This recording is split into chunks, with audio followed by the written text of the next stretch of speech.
ETV YouTube ఛానల్స్లో మీ వ్యాపార ప్రకటనల కోసం ఈ నంబర్కి కాల్ చేయండి.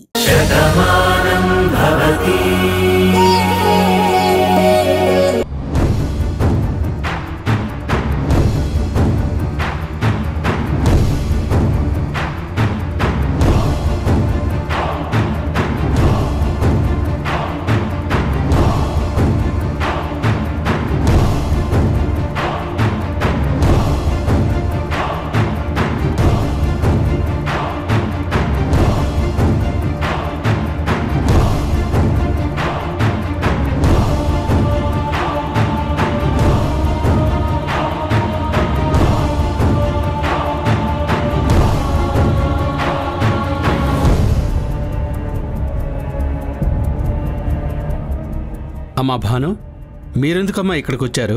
పర్వాలేదు బాబాయ్. ఇంతకీ వాడికి ఎలా ఉంది? తెలీదమ్మా, డాక్టర్స్ చెకప్ చేస్తున్నారు.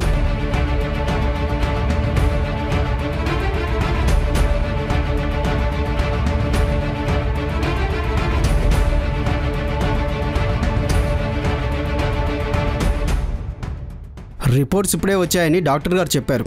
ఆయన బయటికి వస్తే ఎలా ఉంటుందో ఆయనే చెప్తారు. ఎట్టి పరిస్థితుల్లోనూ వాడు కోలుకోవాలి. మీకంత ద్రోహం చేసిన వాడి గురించి మీరు ఇంతలా ఆలోచిస్తున్నారండి బాబు? వాడు నోరు తెరవాలి ప్రెసిడెంట్ గారు. అప్పుడే ఆ డ్రామా ఎవరాడిస్తున్నారో బయటకు వచ్చేది.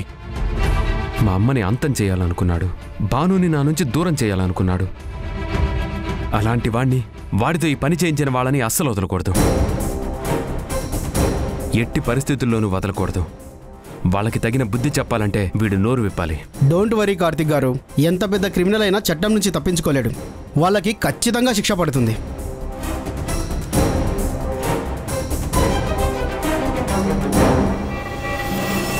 నమస్కారం డాక్టర్. నమస్తే అమ్మా. వరుణ్ పరిస్థితి ఏంటి డాక్టర్? ప్రాణాపాయం అయితే లేదు, కానీ దెబ్బ బలంగా తగలడం వల్ల స్పృహ కోల్పోయాడు. బ్లీడింగ్ కూడా ఎక్కువైంది. ఇదే కొంచెం గట్టిగా తగిలుంటే అక్కడికక్కడే చనిపోయి ఉండేవాడు. వాడు స్పృహలోకి ఎప్పుడు వస్తాడు డాక్టర్? ఇప్పుడేం చెప్పలేం సార్, కానీ ఇవాళ రేపో రావచ్చు. పోనీ వేరే హాస్పిటల్కి ఏదైనా షిఫ్ట్ చేద్దామా? అవసరం లేదు సార్, ట్రీట్మెంట్ ప్రాపర్గానే జరుగుతుంది. కానీ దెబ్బ తగిలిన తలకి కదా, అందుకే అన్కాన్షియస్లో ఉన్నాడు. 1 అవర్ తర్వాత నార్మల్ వార్డుకి షిఫ్ట్ చేస్తాం. మీరు గెస్ట్ హౌస్కి వెళ్ళిపోండి సార్. వాడికి స్పృహ రాగానే మేము ఇన్ఫామ్ చేస్తాం. మా కానిస్టేబుల్స్ ఇక్కడే ఉంటారు. సరే సిఏ గారు, కాకపోతే వాడు క్రిమినల్, కొంచెం జాగ్రత్తగా చూసుకోండి. వాడు ఎంత డేంజరో నాకు తెలుసండి. ఏ మాత్రం ఛాన్స్ దొరికినా తప్పించుకుంటాడు. డోంట్ వరీ సార్, చెప్పాను కదా, కానిస్టేబుల్స్ ఇక్కడే ఉంటారు. వాళ్ళు ఎక్కడికి తప్పించుకోలేరు. మీరు వెళ్ళండి. పద భాను, వెళ్దాం. లేదండి, వాడికి స్పృహ వచ్చే వరకు నేను ఇక్కడే ఉంటాను. నువ్వెందుకమ్మా ఇక్కడ? నా మీద ఇన్ని నిందలు పడడానికి కారణం వాడే అన్నయ్య. ఇప్పుడు నా తప్పు లేదని తెలిసింది, కానీ నిజమేంటో తెలియలేదు. ఆ నిజం వాడు నోరు విప్పితేనే తెలుస్తుంది. అంతవరకు ఏ క్షణంలోనైనా ఏదైనా జరగచ్చు. ఆ అవకాశం ఇవ్వకూడదు. అందుకే నేను ఇక్కడే ఉంటానంటున్నాను. వద్దు భాను, ఇప్పటికే నీకు 2-3 రోజుల నుంచి నిద్ర లేదు. చూడు ఎంత నీరసంగా ఉన్నావో. పోలీసులందరూ ఉన్నారు కదా, ఏం కాదులే. పర్వాలేదండి, ఇంకెంత, ఒక్కరోజే కదా. ఆ నిజం కూడా బయటకు వచ్చేస్తే అప్పుడు ప్రశాంతంగా నిద్రపోతాను. అంతవరకు నా కంటి మీద రెప్ప పడదు. మీరు వెళ్ళండి, నేను ఇక్కడే ఉంటాను. అది కాదు భాను. ప్లీజ్ అండి, నా మాట కాదనకండి. సరే, జాగ్రత్త. ఏదైనా అవసరం ఉంటే నాకు ఫోన్ చేయి. జాగ్రత్తమ్మా.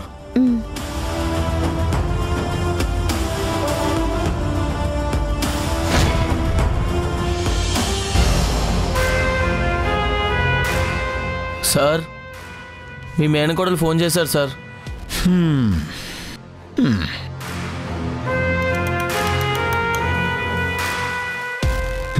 ఏంటమ్మా? అయిపోయింది మావయ్య, మొత్తం సర్వనాశనం అయిపోయింది. ఎదురు లేని మన ఎత్తులన్నీ చిత్తులైపోయాయి. భానుని పద్మవ్యూహంలో పెట్టాము అనుకున్నాను, కానీ భానుయే చాలా తెలివిగా నన్ను పద్మవ్యూహంలో పెట్టింది. శత్రువైనా భాను తెలివితేటలకి మెచ్చుకోకుండా ఉండలేకపోతున్నాను మావయ్య. నా ఊహకి అందని విధంగా ఎత్తువేసింది, అడ్డంగా నన్ను బుక్ చేసేసింది. నేను కూడా అదే జైలుకొస్తున్నాను మావయ్య. కాకపోతే నేను నీ దగ్గరికి కాదు. ఎందుకంటే నన్ను లేడీస్ దాంట్లో ఉంచుతారు కదా. ఏంటమ్మా, నువ్వు ఓటమిని ఒప్పుకుంటున్నావా? గెలుపెవరితో తెలిసాక ఓటమి నొప్పుకోకుండా ఎలా ఉండమంటావు? యుద్ధం మధ్యలో కూడా గెలవడానికి ఒక అవకాశం ఉందని ఆర్ట్ ఆఫ్ వార్ అనే పుస్తకంలో ఉంది. అది కవి చమత్కారం కాదమ్మా, జీవిత సత్యం. యుద్ధం ఇప్పుడు ముగిసేదాకా చేయాలి. ఓటమంచుల దాకా వెళ్ళినా గెలిచే అవకాశం దొరుకుతుంది, లేదా తప్పించుకునే మార్గమైనా తెలుస్తుంది. నువ్విక్కడ లేవు కాబట్టి ఎన్ని మాటలైనా చెప్తున్నావు. కానీ ఇక్కడున్న నాకు తెలుసు ఏం జరగబోతుందో. ముందేం జరిగిందో చెప్పమ్మా.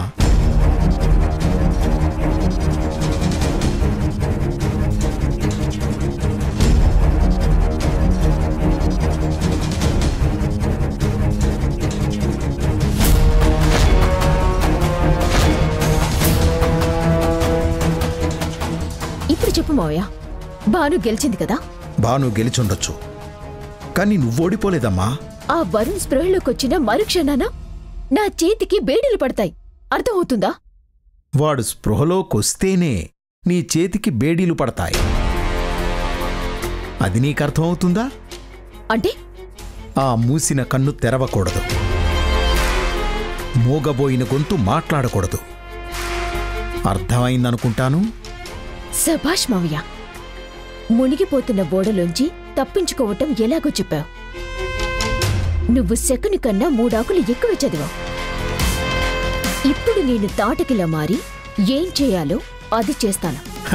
చెప్పాను కదమ్మా, భయపడ్డంలోనే పడిపోవడం ఉంటుందని. నువ్వు పడకూడదు, పడగొట్టాలి.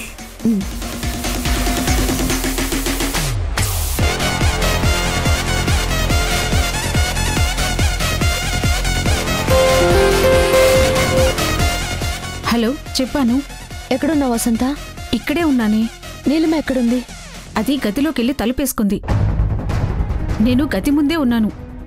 వసంత, దాన్ని మాత్రం ఎట్టి పరిస్థితుల్లో వదలకు. అది గుమ్మం దాటింది అంటే ఎక్కడికి వెళ్తుందో తెలుసుకో. ఎంత జరిగా కూడా తనేమైనా చేస్తుందంటావా? దాన్ని తక్కువ అంచనా వేయడానికి లేదు. జిత్తుల మరి నక్క అది. వరుణ్తో ఈ నాటకం ఆడించింది అదే అయితే ఖచ్చితంగా వరుణ్ను చంపే ప్రయత్నం చేస్తుంది. దాని స్వార్థం కోసం ఎవరేమైపోయినా పట్టించుకొని మూర్ఖురాలది. వరుణ్ నిజం చెప్తే అది బుక్ అయిపోతుందని దానికి తెలుసు. అందుకే వరుణ్ కన్ను తెరవకుండా గొంతు విప్పకుండా ఉండేలా ప్రయత్నం చేస్తుందేమో అని నాకు చాలా భయంగా ఉంది. భయం లేదు బాను. అది ఎట్టి పరిస్థితుల్లో గుమ్మం దాటకుండా చూసుకునే బాధ్యత నాది. నా కన్నెప్పుడు దాని మీదే ఉంటుంది. నా దృష్టి నుంచి తప్పించుకోలేదు. నువ్వు ఫోన్ పెట్టే బాను, అది వస్తుంది.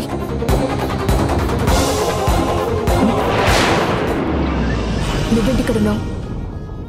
ఇదేమీ నిషేధిత ప్రదేశం కాదే. నా గది ముందు ఎందుకున్నావని అడుగుతున్నాను. నిన్ను వదలొద్దని భాను చెప్పింది. ఏంటి, నేనేమైనా దొంగనా? మీరు కాకపోతే మీకెందుకమ్మా భయం? ఏంటి సెటర్ వేస్తున్నావా? నిజమమ్మా. ఎక్కడికమ్మా? కాఫీ తాగడానికి. మీకెందుకమ్మా శ్రమ? నేను తీసుకొచ్చాను కదా. నాకు కాఫీ వద్దు, టీ కావాలి. మీరు ఇలా అంటారని తెలిసే అది కూడా తీసుకొచ్చాను. అసలు నీ చేత్తో చేసింది ఏది నాకొద్దు. నన్ను వెళ్ళని. ఎక్కడికి? హాస్పిటల్కా? ఏయ్, అక్కడికి నేనెందుకు వెళ్తానే? అదే వరుణు మీ స్నేహితుడు కదమ్మా. పాపం అతను తలకు దెబ్బ తగిలిందని మీరు తల కొట్టుకుంటూ వెళ్తారేమోనని. పిచ్చి పిచ్చిగా మాట్లాడవంటే పళ్ళు రాలిపోతాయి. ఆంటీ,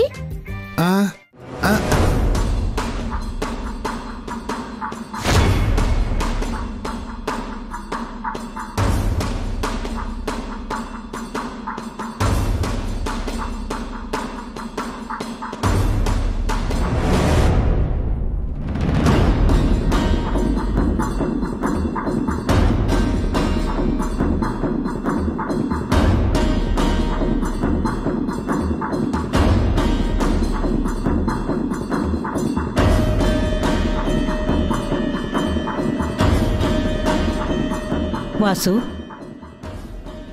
ఏంట్రా ఒంటరిగా నిలబడి అంతలా ఆలోచిస్తున్నావు? జరిగింది తలుచుకుంటే ఇప్పటికీ భయమేస్తుందమ్మా. అంతా మంచే జరిగింది కదరా, ఇంకా భయమెందుకురా? నిజమేనమ్మా, ఇన్ని సంవత్సరాల తర్వాత మా శివ మళ్ళీ నాకు ఇంతలా గుర్తుకొచ్చాడు. కాని నిజం తెలిసే వరకు నిజంగా వాడు శివానే ఏమో ఇలా ఎందుకు తయారయ్యాడని నేను ఎంతో భయపడ్డాను.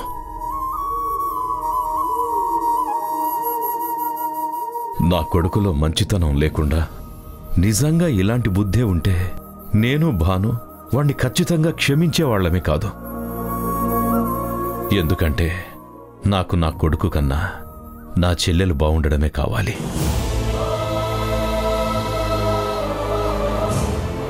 అంతేకాదమ్మా, భానుకి తన జీవితం కన్నా ఊర్మిళ క్షేమంగా ఉండడమే కావాలి. నేను ఇది మిమ్మల్ని మెప్పించడానికి చెబుతున్న మాటలు కాదు, నా మనసులోంచి వచ్చిన మాటలు. వాసు, అన్నం ఉడికిందా లేదా అని తెలుసుకోవడానికి కుండంతా వార్చి చూడక్కర్లేదు, ఒక్క మెతుకు పట్టుకుంటేనే తెలుస్తుంది. అలాగే మీరేంటో మీరు చెప్పక్కర్లేదు, మీరు చేసే పనులే చెప్తాయి. మీరంతా మా కుటుంబం మంచి కోరుకునేవాళ్లే తప్ప కీడు చేయాలని కల్లో కూడా అనుకోర్రా. తప్పుగా మేము మిమ్మల్ని అపార్థం చేసుకున్నాం మావయ్య, కానీ మీరెప్పుడు తప్పు చేయలేదు.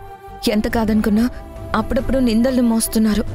అపోహలు నిజమని అందరం నమ్ముతున్నాం. దానివల్ల మీరు బాధపడుతున్నా సహనంతో బాను అవన్నీ నిందలే అని నిరూపించింది. ఇప్పుడు కూడా అదే జరిగింది. ఈ విషయాలన్నీ ఊర్మిళ బయటికి చెప్పలేకపోయినా నా మనవరాలి మనసేంటో నాకు తెలీదా? ఏది ఏమైనా అసలు శివ ఎక్కడున్నాడో, ఏమైపోయాడో, అసలున్నాడో లేదో అర్థం కావట్లేదు. వాసు, నువ్వు తండ్రివిరా, నీ నోటి వెంట ఆ మాట రాకూడదు. నీ రక్తం పంచుకుని పుట్టిన వాళ్ళు ఎక్కడున్నా మంచిగానే ఉంటారు. ఒకరికి సాయం చేస్తారు గాని కల్లో కూడా ద్రోహం చేయరు. శివ భయపడి దూరంగా ఉంటున్నాడేమో గాని ద్రోహం చేసే పరిస్థితిలో మాత్రం ఉండడు. ఊర్మిళ, నువ్విలా మౌనంగా ఉంటే వీళ్ళిలా బాధపడతారు. ఇప్పటికైనా మాట్లాడవే.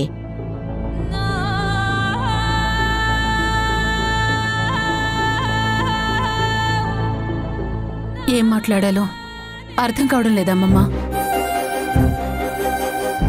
మన చుట్టూ ఏం జరుగుతుందో ఊహకు కూడా అర్థం కావడం లేదు.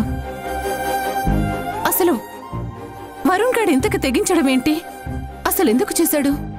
వాడే చేశాడా, లేకపోతే వాడితో ఇంకెవరైనా చేయించారా?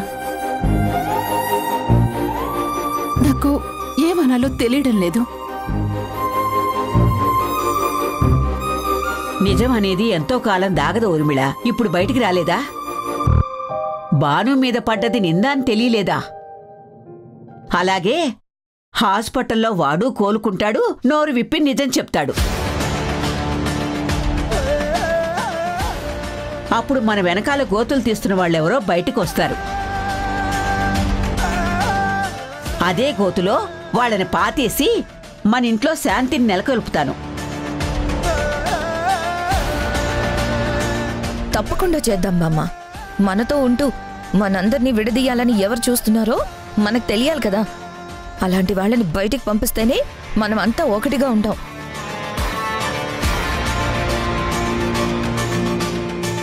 ఆంటీలో కూడా మార్పు కనిపిస్తుంది. వీళ్ళందరి మాటలు ఆవిడ్ని మార్చేలాగా కనిపిస్తున్నాయి. పొరపాటున వరుణ్ గాడు నోరు విప్పి ఇదంతా నేనే చేయించాను అని చెప్తే వీళ్ళు నా ప్రాణాలు తీసేస్తారు. ఏం చేయాలో అర్థం కావటం లేదా?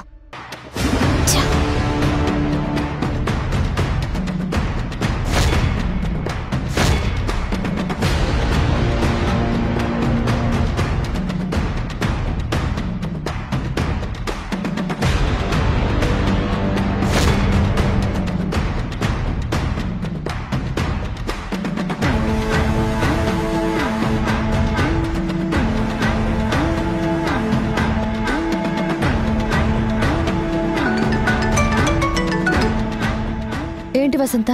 ఇప్పుడే నీలిమ ఇంట్లోకి వచ్చింది బాను. ఎవరూ లేరని గమనించి తన గదిలోకెళ్ళి తలుపేసుకుంది.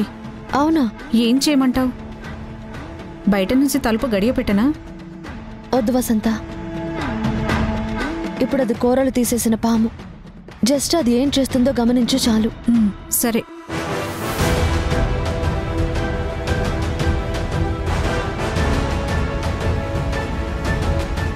ఎవరితో బాను మాట్లాడుతున్నావు? నా ఫ్రెండ్ వసంత అండి. అవునా? ఏ? ఏమీ లేదండి. అత్తయ్య గెస్ట్ హౌస్లో ఉన్నారు కదా, ఎలా ఉన్నారో చూసుకోమని చెప్పాను. ఆవిడ్ని చూసుకోవాల్సిన బాధ్యత మనదే కదా. థ్యాంక్స్ బాను. నీ విషయంలో నేను తొందరపడి ఎప్పుడూ అపార్థం చేసుకుంటూనే ఉన్నాను. నువ్వు మాత్రం ఆ విషయంలో బాధ్యతగా ఫీల్ అవుతున్నావు. కోడలిగా అది నా బాధ్యత.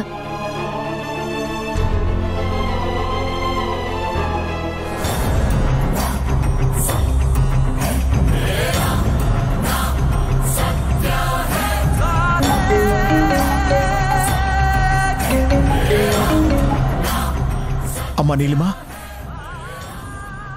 ఏదో ఒకటి చేయి మావయ్య, నాకు హెల్ప్ చేయి మావయ్య. ఎందుకమ్మా అంత భయపడుతున్నావు? ఏమైంది? జరిగిందంతా నీకు చెప్పాను కదా. ఇప్పుడు అందరి కళ్ళు నా మీదే ఉన్నాయి. నా మీద నిఘా పెట్టారు. నేను అడుగు తీసి బయట పెట్టినా నన్ను గమనిస్తూనే ఉన్నారు. నా నీడని కూడా అనుమానిస్తున్నారు. ఇప్పుడు నేనేమి చేయలేకపోతున్నాను మావయ్య. అక్కడ వరుణ్ గాడు నోరు విప్పాడంటే మాత్రం నేను జైలుకి రావాల్సిందే.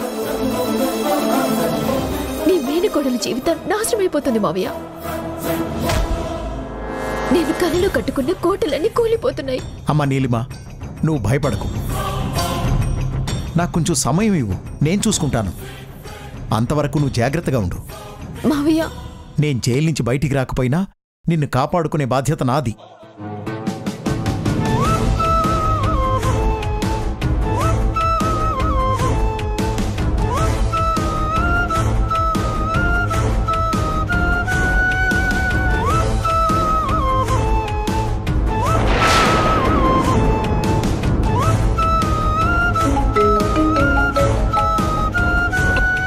హలో నరసింహ, నేను విష్ణుమూర్తిని.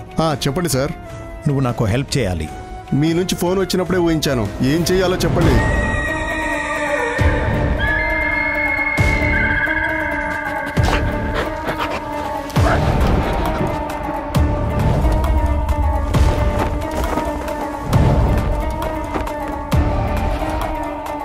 సరే సార్, పని అయ్యాక ఫోన్ చేస్తాను. ఓకే.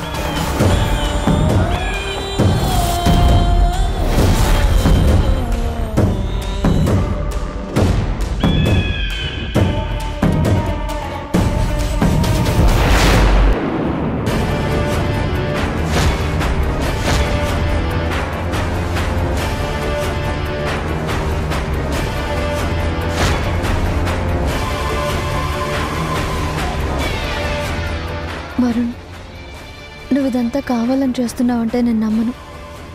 నీతో ఆ నీలిమ చేయిస్తుందని నాకు అనుమానంగా ఉంది. అందుకే నువ్వు స్పృహలోకి రావాలి, విషయం ఏంటో అందరికీ చెప్పాలి. అంతవరకు నిన్ను కాపాడుకోవాలనే నేను ఇక్కడున్నాను. ఎందుకంటే పులి మీద సవారీ చేస్తే ఆ పరిస్థితి ఎలా ఉంటుందో నాకు తెలుసు. దిగిన వెంటనే ఆ పులి నిన్ను తినేస్తుందని నువ్వు తెలుసుకోవాలి. ఇప్పుడు నీ ప్రాణానికి ప్రమాదం ఉందేమోనని నా అనుమానం. ఏంటి డాక్టర్, ఇంత టైమైనా వాడు స్పృహలోకి రాకపోవడం ఏంటి? సార్, మా పరిధిలో మేము ట్రీట్మెంట్ చేస్తూనే ఉన్నాం కదా. అందుకే కదండి వేరే హాస్పిటల్కి షిఫ్ట్ చేద్దామా అని అడిగాను. అప్పుడేమో వద్దన్నారు. ఇప్పుడు ఇలా మాట్లాడుతున్నారేంటి? ఆ పేషెంట్ ఉన్న పరిస్థితి వల్ల నేను అలా చెప్పాను, కానీ తను తప్పకుండా కోలుకొని స్పృహలోకి వస్తాడు సార్. అంతగా అవసరం అయితే మేమే వేరే డాక్టర్ని పిలిపిస్తాం కదా. అసలు వీడి విషయంలో మేము అంత తేలిగ్గా తీసుకునే పరిస్థితి లేదు సార్. వాడు ఖచ్చితంగా స్పృహలోకి రావాలి, నోరు విప్పాలి. ఇదంతా ఎవరు చేయించారో వాడు చెప్పాలి. ఎందుకు సార్ అనవసరంగా అలా భయపడుతున్నారు? ప్రాణాపాయం ఏమీ లేదని చెప్తున్నాను కదా. పేషెంట్ని చూసుకునే బాధ్యత నాది.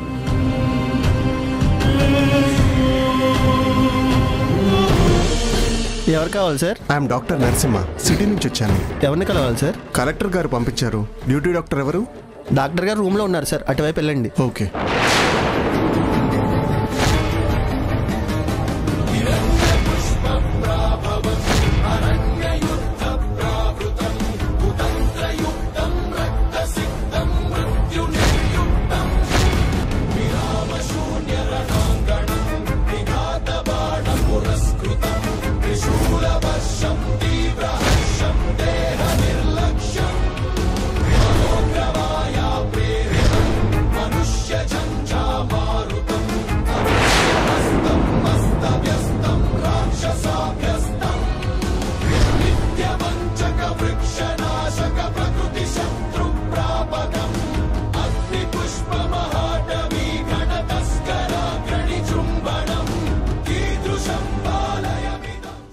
అసలు ఆ వరుణ్ణి శివ ఎందుకు కాకూడదు?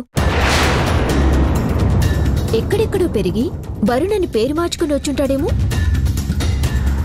ఎవరికి అనుమానం రాకుండా భాను ఇదంతా చేసుండొచ్చు కదా. ఈ నిజాలు ఏవీ తెలియని పార్థు భానుకి ప్లాన్ చెప్పుండొచ్చు. అప్పుడు కాదు అంటే అనుమానం భాను మీదకొస్తుందని తెలివిగా వరుణ్ ఎరికించిందేమో.